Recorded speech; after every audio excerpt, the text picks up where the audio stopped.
Hello student, आपका स्वागत है पीएल इंस्टीट्यूट पर। मैं हूं पीएल सर। आज अपन क्लास 8 का जो नवा चैप्टर है क्षेत्रमिति यानी मेंसुरेशन, उसकी पर्सनली 9.3 स्टार्ट करने वाले। आज अपन इसके उदाहरण करेंगे 8 से लेके 11 तक, और फिर अगला वीडियो आएगा ना, उसमें अपन इसके कंप्लीट क्वेश्चन करेंगे।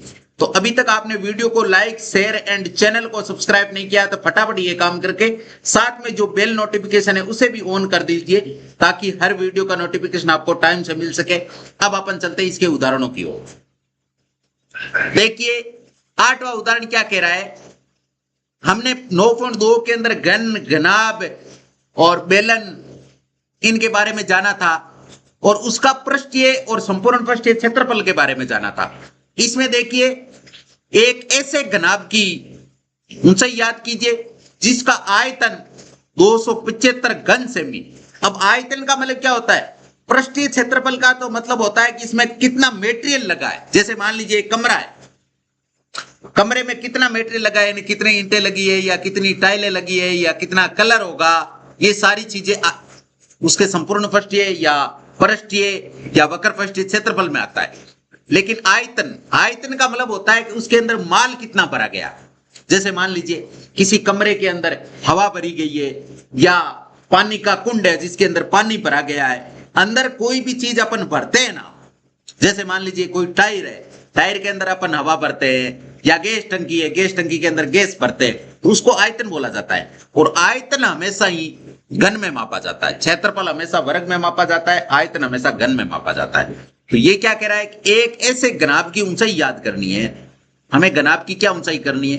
घनाभ की ऊंचाई याद करनी है जिसका आयतन हमें कितना दे रखा है, 275 घन सेमी। और आधार का क्षेत्रफल कितना है? आधार का क्षेत्रफल है 25 वर्ग सेमी। आधार का क्षेत्रफल। अब देखिए आकृति कैसी है।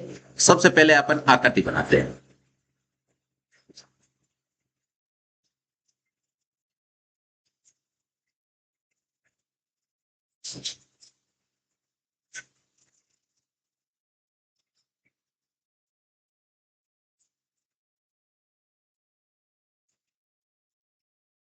ये आकृति आपके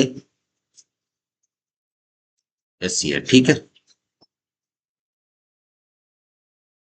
और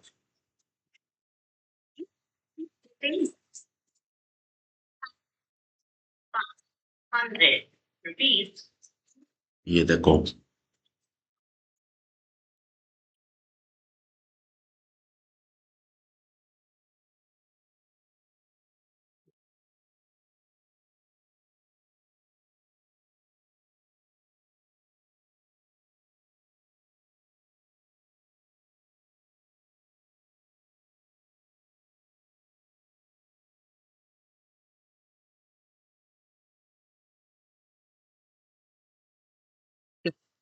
ये आपके घनाभ है। अब घनाभ का आधार का मतलब ये नीचे वाला तल है ना, इसका क्षेत्रफल हमें दे रखा है। इसका क्षेत्रफल हमें क्या कर रखा है? दे रखा है। और हमें इसके अंदर मेटेरियल कितना भरा जाएगा, मेटेरियल का मतलब इसमें माल कितना आएगा। तो ये आधार का क्षेत्रफल है ना, इसको अगर हाइट से गुणा करते हैं अपन, ऊंचाई से गुणा करते हैं, तो इसका आयतन आ जाता है। वैसे आपके घनाभ के अंदर लंबाई, चौड़ाई और ऊंचाई 3 चीजें होती है। तो घनाभ का आयतन याद करने का फॉर्मूला क्या होता है? घनाभ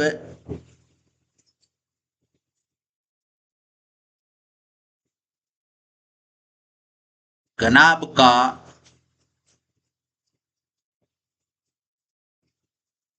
आयतन याद करने का फॉर्मूला क्या होता है? लंबाई गुणा चौड़ाई गुणा ऊंचाई, तीनों को गुणा किया जाता है। लंबाई गुणा चौड़ाई गुणा ऊंचाई। लंबाई गुणा चौड़ाई गुणा ऊंचाई। लंबाई गुणा चौड़ाई किसका क्षेत्रफल है?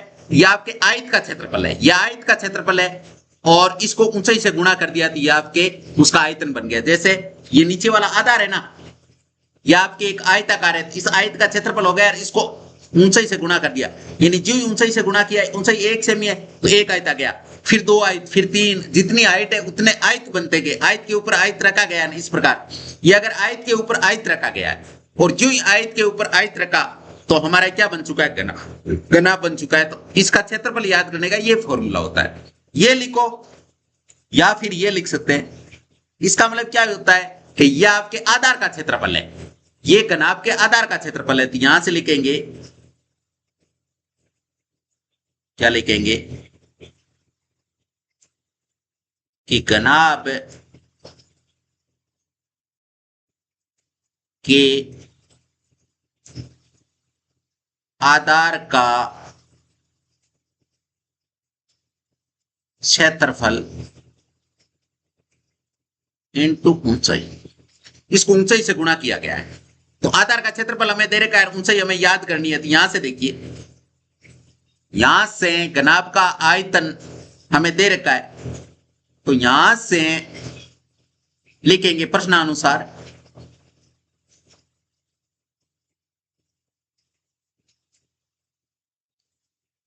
ये तो आपको समझाने के लिए इसका फॉर्मूला बताया था मैंने, यानी प्रश्नानुसार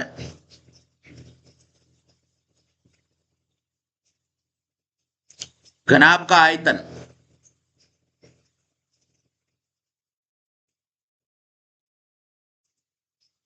घनाभ का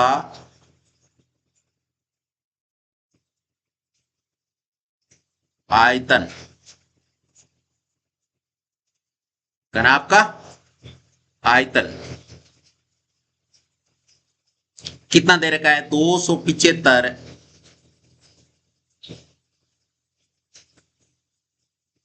घन सेमी। आयतन हमेशा घन में मापा जाता है। अब देखिए, घनाभ का आयतन याद करने का सूत्र क्या है, ये लंबाई इंटू चौड़ाई, इसका मतलब ये आधार का क्षेत्रफल है, यानी L into B into H. ये बीच में इंटू लगाया नहीं, ये इंटू न लगाते तो LBH होता। LBH क्योंकि ये तीनों ही आपके चर है, और चर के बीच में अगर कोई सिंबल नहीं होता है तो इसका मतलब वो इंटू का सिंबल बना जाता है। तो अपन ऐसा भी लिख सकते थे LBH, इसका मतलब भी यही होता है, ठीक है, बराबर 275। अब L इंटू बी का हमें दे रखा है, L इंटू बी का तो दे रखा है ना, ये कितना है 75, 75 इंटू H, भाई H हमें याद करना है, हाइट याद करनी है, बराबर 275। अब ये 75 है ना, सॉरी 75 नहीं, ये 25 ही है, ये 75 नहीं होके 25 है। हमें H याद करना है, तो 25 गुणा में इधर भाग में आ जाएगा। तो यहां से H क्या निकलेगा, 1 मिनट लाइन खींच के इधर ही कर लेते काम, जगह हमारे पास खूब पड़ी है।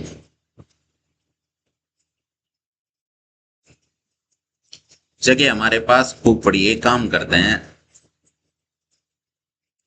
1 मिनट, यहां एक चीज नोट कर लेते हैं, लिखी नहीं है, यहां लिख देते हैं प्रश्नानुसार घनाभ के आधार का क्षेत्रफल, आधार का क्षेत्रफल हमें दे रखा है, कितना है 25 वर्ग स्क्वायर, 25 वर्ग सेमी स्क्वायर, ठीक है। अब यहां से H निकालेंगे, तो H बराबर क्या आएगा 275, 25 इधर गुणा में था, इधर भाग में आ जाएगा, यानी बट्टा 25,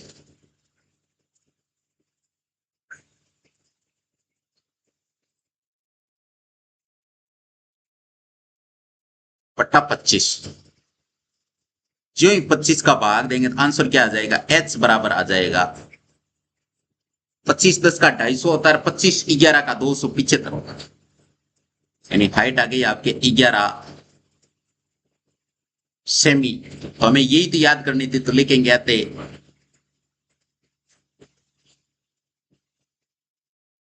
आते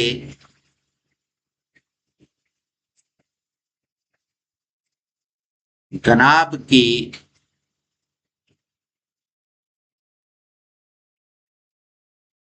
ऊंचाई, घनाभ की ऊंचाई कितनी है? घनाभ की ऊंचाई है आपके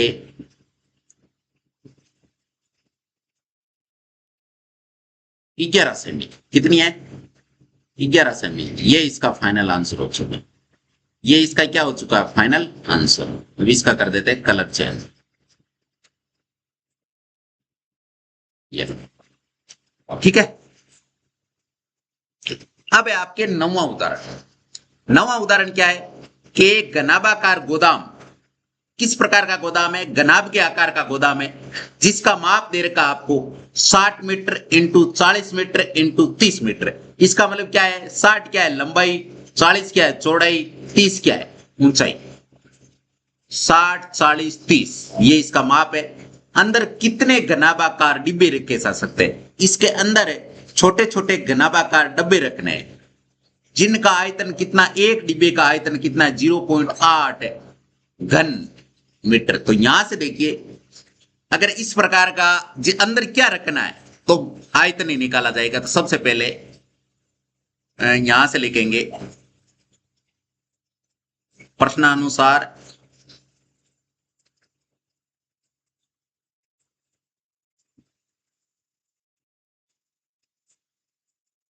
प्रश्नानुसार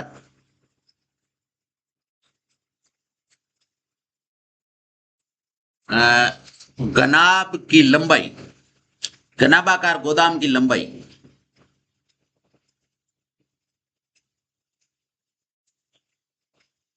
घनाभाकार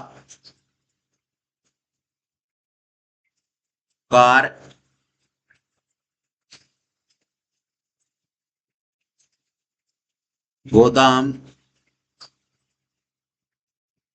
की लंबाई कितनी है? 60 मीटर।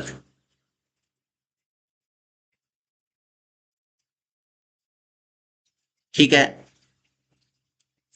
उसके बाद में फिर ये चीज कर लेते हैं कॉपी। एक तो यहां डाल देंगे, एक नीचे और ले लेंगे, और फिर इसको कर देंगे चेंज।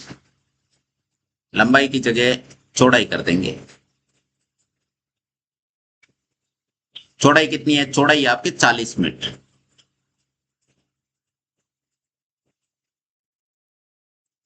ठीक है। उसके बाद में चौड़ाई के बाद में ऊंचाई,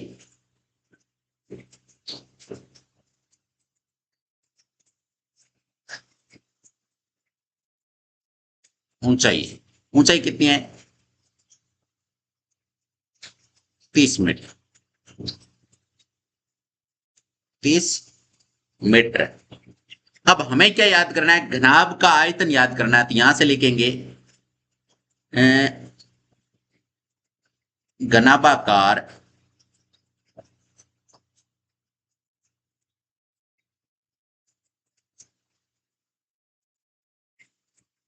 घनाभाकार गोदाम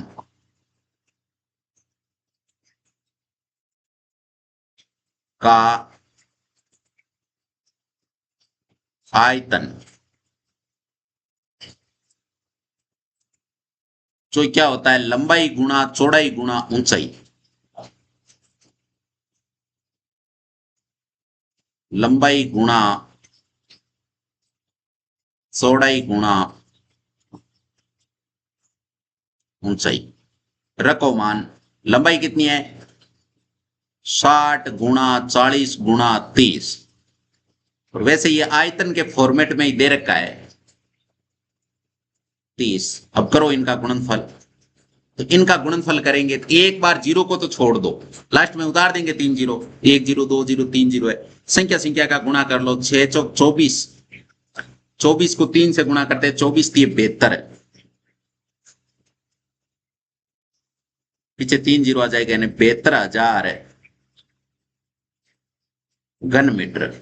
गोदाम का क्षेत्रफल, ये गोदाम का आयतन कितना आ चुका है? 72,000 घन मीटर। अब हमें एक्चुअल में याद क्या करना है? एक डिब्बे का आयतन,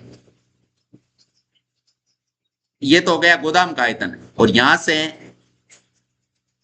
तथा एक डिब्बे डिब्बे का आयतन,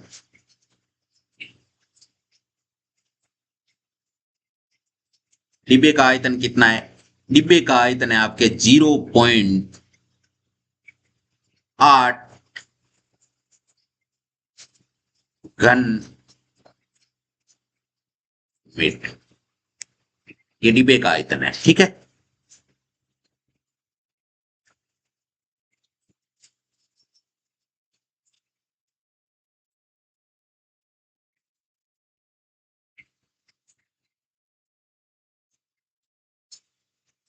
अब देखिए, हमें क्या याद करना है? डिब्बों की संख्या याद करनी है। डिब्बों की संख्या, तो यहां से लिखेंगे डिब्बों की संख्या। अगर डिब्बों की संख्या याद करनी है,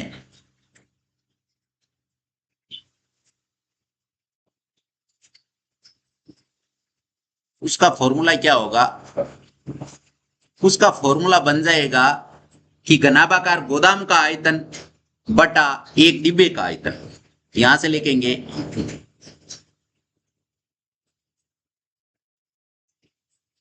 गोदाम का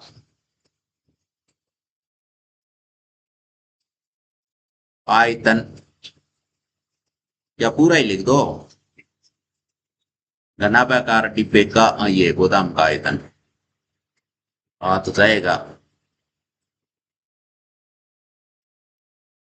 घनाभागार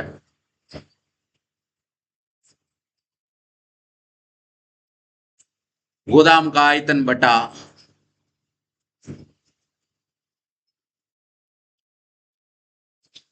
एक डिब्बे का आयतन।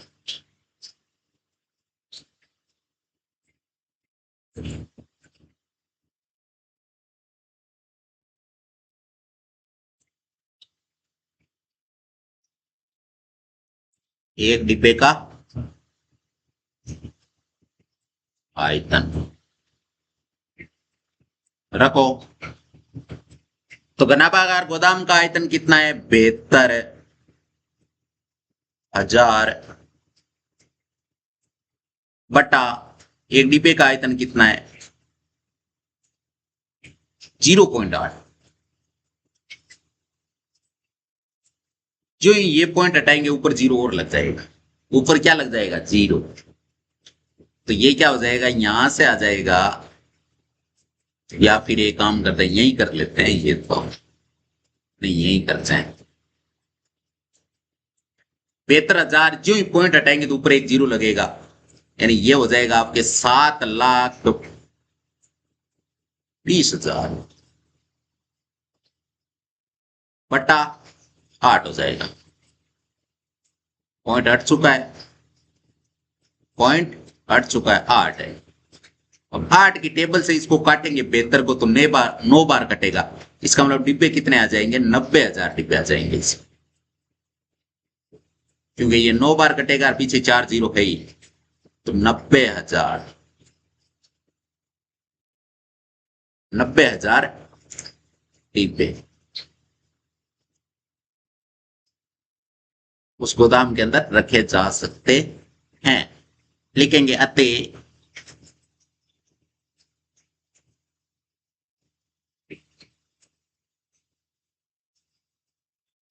अतः घनाभागार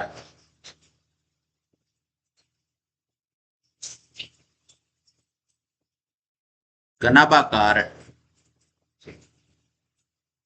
डिब्बे के अंदर रखे जा सकने वाले घनाभागार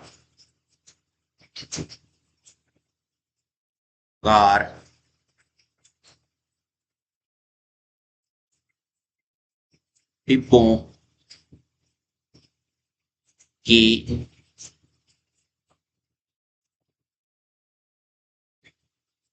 संख्या कितनी है? 90। ये इसका फाइनल आंसर हो चुका है। इसका कर देते हैं अपन कलर चेंज। इसका क्या कर देते हैं? कलर चेंज कर देते हैं। ये इसका फाइनल आंसर हो चुका है। अब 10वां उदाहरण। 10वां उदाहरण क्या है कि 14 सेमी चौड़ाई वाले एक आयताकार कागज को चौड़ाई के अनुदिश मोड़कर 20 सेमी त्रिज्या वाला एक बेलन बनाया जाता है। बेलन का आयतन याद करना है, जहां पाई का मान आपको 22/7 लेना है। अब देखिए, यह आपके क्या है? यह आपके एक आयत है, आयताकार कागज है। इसको यहां से मरोड़ के पाइप की तरह गोल बेलन के शेप में बना दिया जाता है। तो इसका मतलब जो ही बेलन बनाएंगे तो इसकी यह हाइट है, ये कितनी हो जाएगी? 14 सेमी। यह हाइट 14 सेमी हो जाएगी और सेम त्रिज्या कितनी हो जाएगी? 20 सेमी। ये सवाल में दे दिया है, हमें बेलन का आयतन याद करना है। तो इसका मतलब इस डायग्राम को तो केवल समझाने के लिए दिया है। मैं एक्चुअल में डायग्राम तो इसमें आपको सारी चीजें दे दी, आपको त्रिज्या दे दी, आपको ऊंचाई दे दी। तो आप यहां से डायरेक्ट निकाल सकते हो। बेलन का आयतन याद करने का सूत्र लगाओगे और उसमें डायरेक्ट मान रखोगे, इसका कोई रोल नहीं होगा।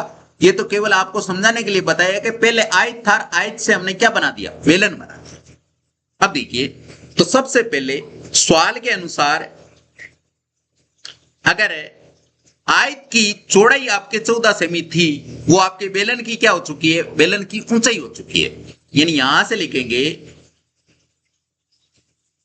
कि प्रश्नानुसार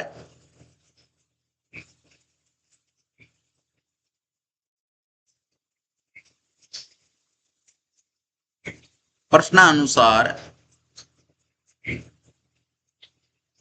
क्या हो जाएगा? आयताकार कागज की चौड़ाई बराबर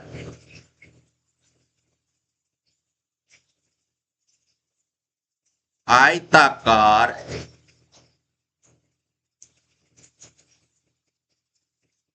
कागज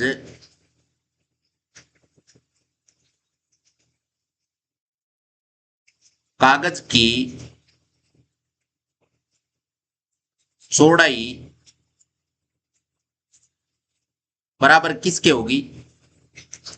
बराबर होगी आपके बेलनाकार बेलनाकार कागज के या बेलनाकार आकृति के ऊंचाई के बराबर। यानी बेलन की ऊंचाई के बराबर हो जाएगी। ये लिख देते हैं, बेलन की ऊंचाई के बराबर, जो कितनी है? 14 सेमी। और क्या दे रखा है? और बेलन की त्रिज्या दे रखी है।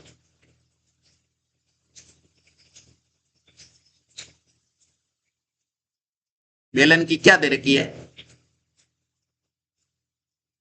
त्रिज्या। बेलन की त्रिज्या कितनी है? बेलन की त्रिज्या है आपके 20 सेमी। ठीक है, हमें क्या याद करना है? बेलन का आयतन याद करना है। तो यहां से लिखेंगे बेलन का आयतन।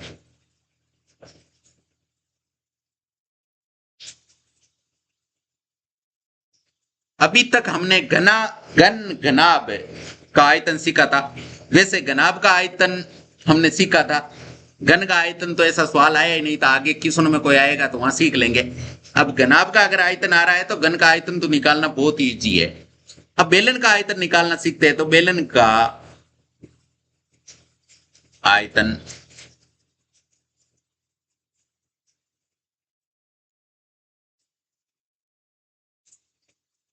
सबसे पहले घनाभ का आयतन होता है जो उसका आधार है, आधार के क्षेत्रफल को ऊंचाई से गुणा करते हैं। इसमें भी आधार का क्षेत्रफल लेना, उसको ऊंचाई से गुणा करेंगे।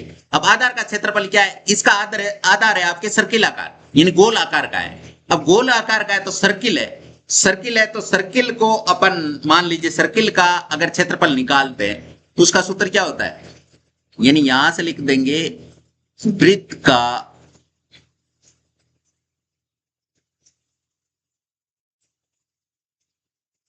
क्षेत्रफल इनटू ऊंचाई। यहां से वृत्त का क्षेत्रफल क्या होता है? वृत्त का क्षेत्रफल होता है आपके, एक मिनट, पाई आर स्क्वायर। ठीक है, ये तो वृत्त का क्षेत्रफल हो गया यार, इसको ऊंचाई से गुणा कर देंगे h, तो सूत्र क्या बन गया? पाई आर स्क्वायर h। रखो मान, पाई का मतलब 22/7 इंटू त्रिज्या कितनी है? त्रिज्या आपके 20, तो 20 का स्क्वायर यानी 20 गुणा 20 इंटू h कितना है? h यानी हाइट कितनी है? 14। अब सब गुणा में है तो आप काट सकते हो आराम से, जो कट रहे हैं उनको काट दो, जो कट रहे हैं उनको आराम से काट दो। अब देखिए सबसे पहले कट कौन रहा है? इस 7 की टेबल से ये 14 कट जाएगा, यानी 7 से 14 को काटेंगे तो कितनी बार कटेगा? 2 बार कटेगा। तो यहां से बेलन का आयतन क्या आ जाएगा? 1 मिनट, इसको कर लेते हैं कॉपी।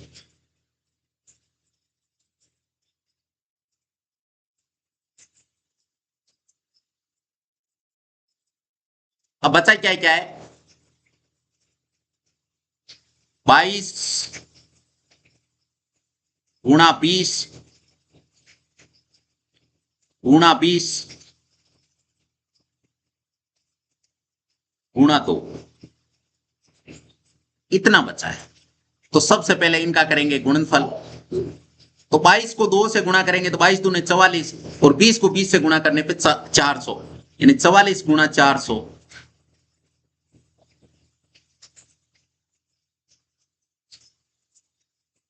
करो इनका गुणनफल। तो गुणनफल करने पे क्या आएगा? 44 को 400 से गुणा करेंगे, 44 दूना 88, 88 दूना 176,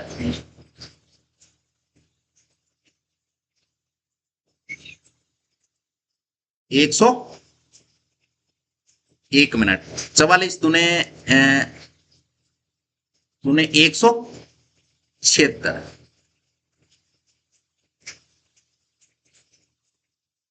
एक मिनट, 44 को 4 से गुणा करते हैं, 44 दूना 88, 88 दूना 176 होता है, यानी 44 को 4 से गुणा करते हैं तो 176 आता है, पीछे डबल जीरो आ गया। इसका मतलब कितना हो चुका है? 17,600 घन सेमी। आयतन हमेशा घन में मापा जाता है, तो घन सेमी, घन सेमी।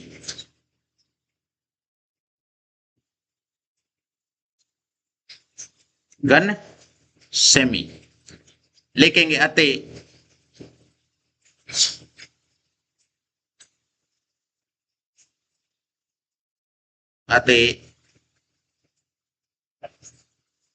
बेलन का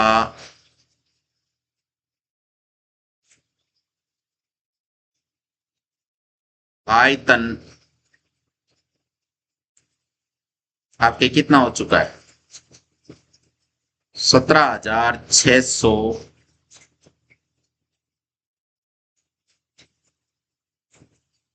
घन सेमी। ये इसका आयतन हो चुका है, ये इसका क्या हो चुका है? आयतन। ठीक है, ये तो ये आपके 10वां उदाहरण है। उसके बाद में 11वां उदाहरण है। 11वां उदाहरण क्या है? 11वां उदाहरण है कि 11 सेमी इंटू 4 सेमी माप वाले एक आयताकार कागज के टुकड़े को बिना अति व्यापन किए मोड़कर एक 4 सेमी ऊंचाई का बेलन बनाया जाता है। बेलन का आयतन बताना है। सबसे पहले एक आयताकार टुकड़ा है जिसकी 11 इंटू 4 यानी 11 तो लंबाई है, 4 चौड़ाई है। 4 क्या है? चौड़ाई है। उसको मोड़कर एक बेलन बना दिया जाता है। अति व्यापन का मतलब है न तो उसमें कुछ काटा गया है, नहीं उसके अंदर कुछ जोड़ा गया है। उसको डायरेक्ट उस टुकड़े को घुमाकर एक बेलन बना दिया गया है। और उस बेलन की ऊंचाई है वो कितनी है? 4 सेमी है। क्योंकि आयत की चौड़ाई कितनी थी? 4 सेमी थी। अब देखिए सबसे पहले इस प्रकार का डायग्राम है, डायग्राम बनाते हैं। इस प्रकार का डायग्राम था।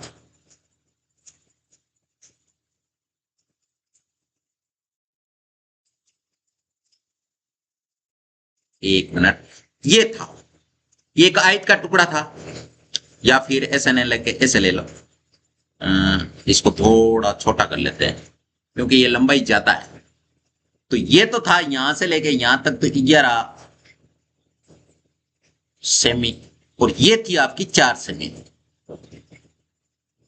इसको यहां से गोल गोल घुमा के क्या बना दिया? गोल गोल घुमाकर एक पिछले वाले सवाल की तरह ही है ये वाला आयत था, आयत से क्या बना दिया? बेलन बना दिया। बिल्कुल पिछले सवाल की तरह। पिछले सवाल के अंदर डायग्राम दे रखा था, इसमें डायग्राम दे नहीं रखा है। अब देखिए सबसे पहले उससे क्या बना दिया? बेलन बना दिया। क्या बना दिया? बेलन बना दिया। बेलन देखिए, एक मिनट, बेलन बनाते हैं अपन।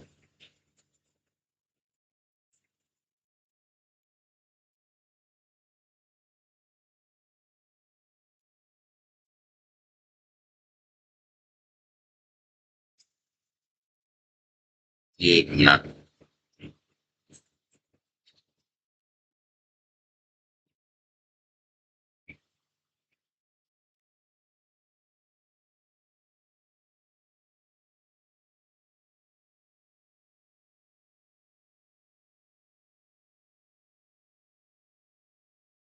ये क्या है? बेलन है।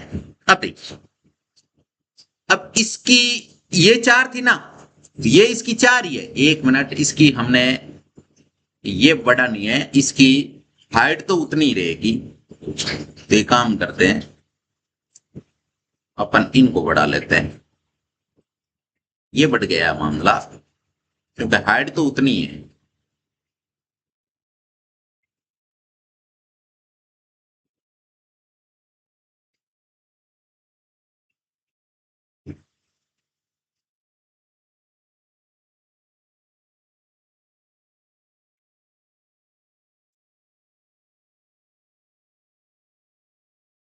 ये है ओके।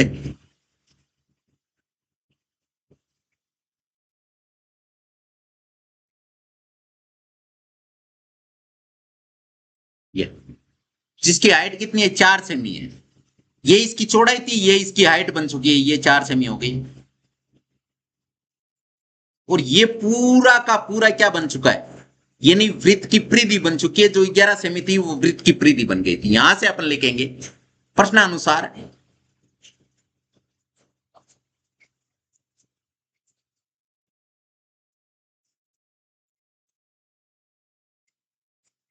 प्रश्नानुसार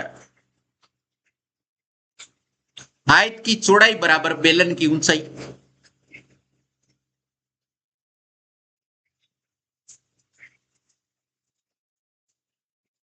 आयत की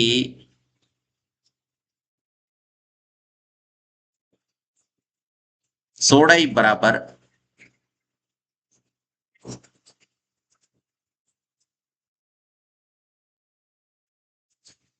बेलन की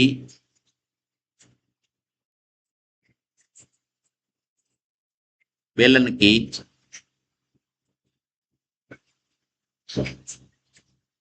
ऊंचाई जो कितनी है? 4 सेमी। ठीक है, ये तो एक ये चीज हो गई।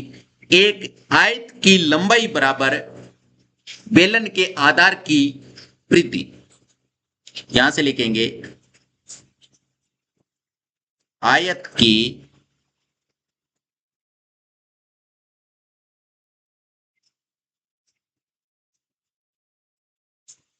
लंबाई बराबर हो गई आपके किसके? किसके बराबर हो चुकी है? किसके बराबर हो चुकी है? बेलन के आधार की परिधि के बराबर। बेलन के आधार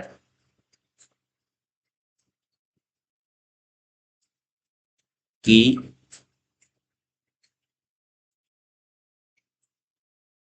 वृद्धि के बराबर, वृद्धि के बराबर है, जो कितनी है, जो है आपके 11 सेमी। ठीक है, अब इसको हल्का सा नीचे खिसकाते हैं। यहां से एक चीज हमें और लिखनी है, इसलिए इसको नीचे खिसकाया गया है, और इसका कलर चेंज कर देते हैं अपन, ताकि ये थोड़ा समझ में अच्छे से आ जाए। अब यहां से एक चीज अपन ये लिखते हैं कि आयताकार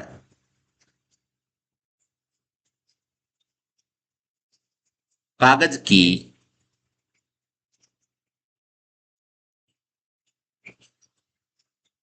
लंबाई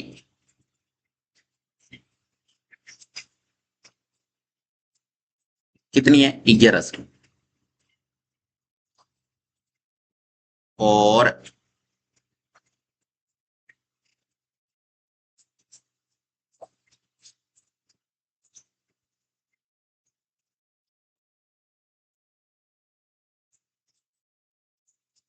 चौड़ाई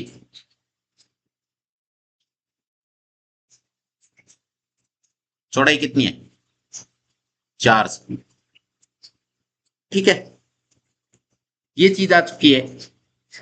अब देखिए, हम सबसे पहले बेलन के आधार की परिधि हमारे पास है, उससे अपन इसकी त्रिज्या निकालेंगे, उससे अपन इसकी क्या निकालेंगे, त्रिज्या निकालेंगे, और त्रिज्या निकालकर अपन क्या करेंगे, बेलन का आयतन निकालेंगे, ठीक है, त्रिज्या के बगैर आयतन निकलेगा नहीं। अब देखिए, सबसे पहले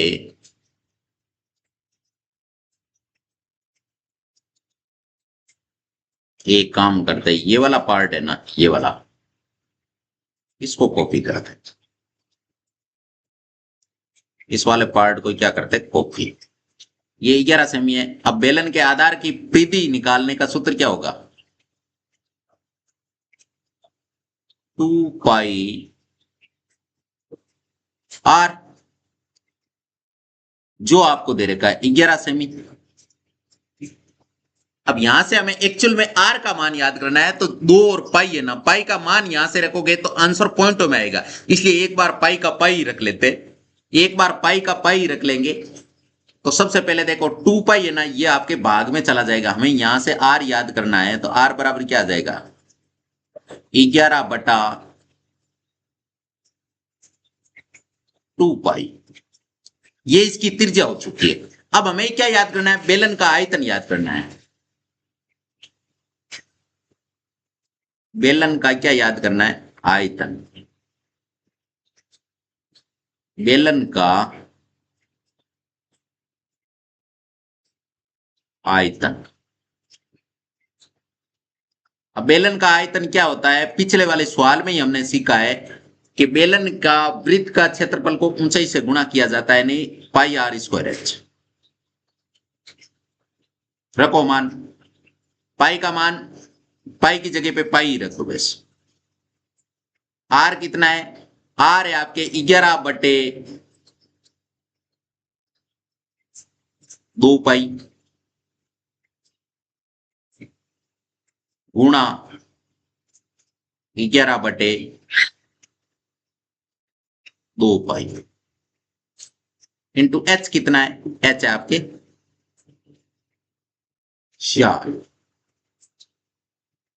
करो गुणा, तो यहां से क्या होगा, यहां से आपके 1 पाई से 1 पाई तो कट जाएगा, तो ये सब गुणा में ना, तो इस पाई से ये पाई तो कट जाएगा। अब बचा क्या क्या वो देखते हैं। तो ऊपर क्या क्या बचा है, देखो 11 गुणा 4 है ना, तो 2 × 2 यानी 2 दूनी 4, 4 से 4 काट देंगे, यहां से एक बार लिखते हैं, दूसरी लाइन में काटेंगे, यानी 11 गुणा 4 बटा 2 × 2 यानी 2 4 पाई। अब यहां से अपन चाहे तो पाई की वैल्यू लिख भी सकते हैं, क्योंकि मान कटने की संभावना है। तो यहां से अपन क्या करेंगे, यहां से पाई की वैल्यू लिखेंगे, यानी पाई की वैल्यू लिखेंगे। तो पाई की वैल्यू क्या आएगी, पाई, एक बार तो पाई का पाई लिख देते हैं, उसके बाद में अब की बार वैल्यू लिख देंगे। तो यहां से देखिए 4 से 4 तो कट जाएगा, क्योंकि 4 और पाई के बीच में गुणा का चिन्ह है, क्योंकि कोई चिन्ह नहीं है। ये आपके मान लीजिए ये आपके अचर है, ये अचर है, ये अचर है, ये अचर है, इनके बीच में कोई सिंबल नहीं है, इसका मतलब इनटू का सिंबल है। अब यहां से जब आप काटोगे तो 4 से 4 कट जाएगा, तो यहां से फाइनल आपके बचेगा क्या, 11 × 11 बटा पाई, और पाई की वैल्यू लिख देंगे। पाई की वैल्यू कितनी होती है, 22/7, और जो तीसरा बट्टा होता है ना ऊपर लिखा जाता है, इसका मतलब 7 ऊपर चला है। तो यहां से क्या आ जाएगा, 22, 11 से काटेंगे, अगर 11 की टेबल से इसको काटेंगे तो क्या आएगा, 11 × 11, 11 × 2 = 22। इसका मतलब क्या आ चुका है, इसका मतलब आ चुका है आपके 11 × 7 = 77, यानी 77/2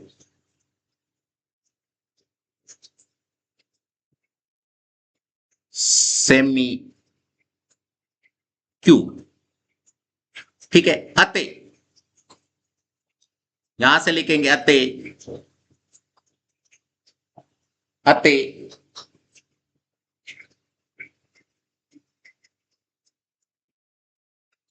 बेलन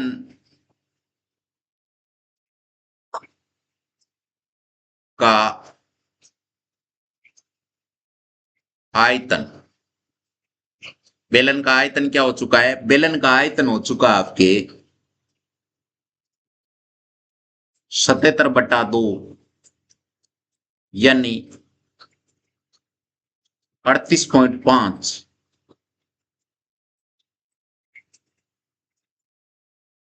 घन सेमी। ये इसका फाइनल आंसर है, ये इसका क्या है, फाइनल आंसर। इसका कर देते कलर चेंज,